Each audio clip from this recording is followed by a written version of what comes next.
how to use Google VEO 3 in India. Alright, so let's begin with the video. You all also want to use Flow, meaning VEO 3, which has now been launched by Google. But as you all know, it's not available in India. So what are we going to do? We're going to try it in India. So let's get started.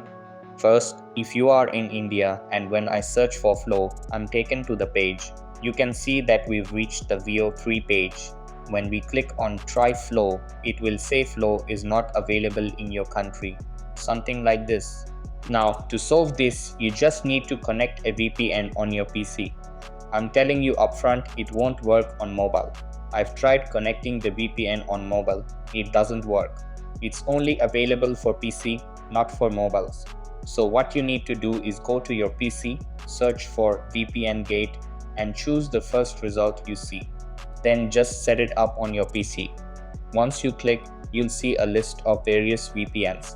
Just pick any one of them. Now let's go ahead and try create with Flow. And as you can see here, something's written like state of creation. And now you can see we have the option to sign in with Google. So we signed in with Google, and now we're getting the option to create a project. And now it's starting. You have to go through some permissions, and you can see it says type in the prompts box to start. So that means our account has been successfully created, and now we can use it. As I said earlier, just go to VPN gate, and after that you can see that it's working. Now we're going to try creating some content too. So that's basically how you can use Google VEO 3 in India. So that's all for this video.